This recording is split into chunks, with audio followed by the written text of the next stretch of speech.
Today I'll be giving you a presentation about Francis Bacon and the Enlightenment. Um, what is science? Well, for Bacon, the intellectual founder of science, it is for terms and laboratories, not individuals in armchairs. Francis Bacon was an Enlightenment thinker who was born in London and living between 1561 to 1626. He is well known for his philosophical work. The Enlightenment was a cultural and intellectual movement that spread throughout places such as England, France, Germany, and other parts of Europe during the 1700s. It was a period of time during which the logic and reason was used to decide how a country should be organized. The main focus was religion and the use of logic and reason to establish what is true religion. The scientific revolution and the Enlightenment were similar in some ways. They both opened up a path for thoughts in the fields of math, astronomy, physics, economics, and philosophy.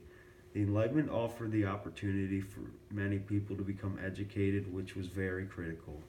It also helped to establish the democracy in the United States. Not only did it affect the United States, but it also affected the western part of the world. During the Enlightenment, there were numerous people who contributed, and these names include Francis Bacon, John Locke, Isaac Newton, Caesar Bassario, and Immanuel Kant. Throughout this period of time, the Enlightenment produced countless books and essays and various inventions, and lastly, new laws. From examining the life and works of the Enlightenment thinker Francis Bacon, it is clear that his ideas about what science entails still reflects in how the field of science is today. Can you imagine what it would be like to be Francis Bacon and come up with all these new, different scientific advancements? Would it be easy or difficult to make people have trust in your work? Francis Bacon's bio. He was born in 1561 in London. He died in 1626. He was the youngest son of Nicholas Bacon, who was the Lord Keeper of the Seal and Chancellor. When Bacon was 12 years old, he went to Trinity College. His father died in 1579 when he was 18. He became a scientist, politician, and author. And also, he was very well known for his English philosophy. But he was best known as an Enlightenment thinker who came up with a scientific method. One day he was sadly arrested and imprisoned for bribery, and he became an Attorney General for English and the Lord Chamberlain of England. Now I'll be giving you his key ideas. During the Enlightenment, he invented the scientific method, and he also wrote that in order to prove something, you have to see, which is smell, taste, touch, which is part of our five senses. He believed that data has to be collected then analyzed in order to create a hypothesis.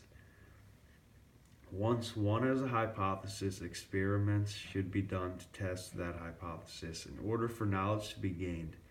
The Napoleonic Code, was a French code that was created by Bacon. He believed that nature will tell you its secrets if you work hard. Learning to his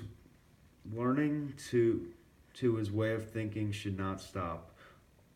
That should all be willing to open their eyes and mind to the world in which they live in order to continue learning. Throughout his lifetime, Bacon was influenced by Aristotle. He always wanted to learn and thought that all existing knowledge was something he should pursue. Now I'll be giving you his impacts of the ideas.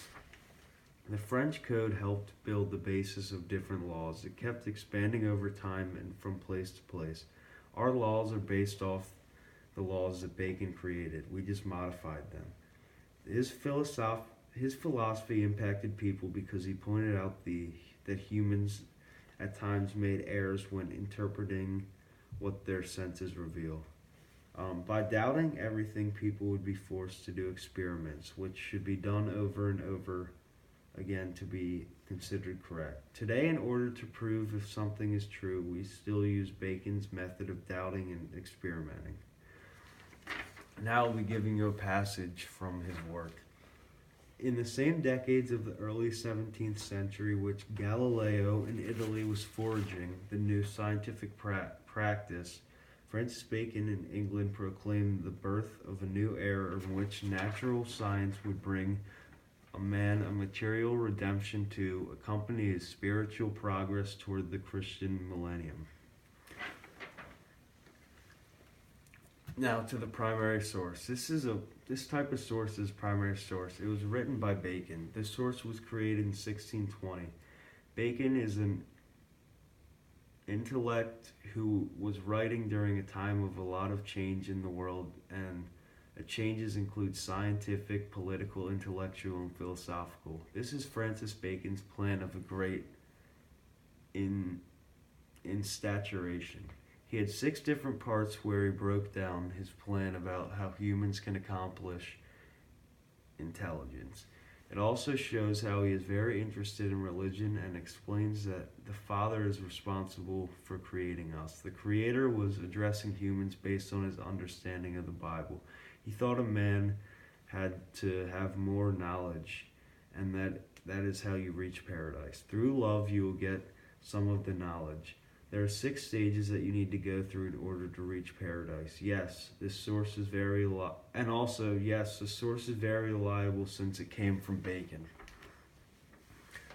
Lastly, Francis Bacon is an Enlightenment thinker who is well known for his scientific method, and what he taught still reflects the field of science today.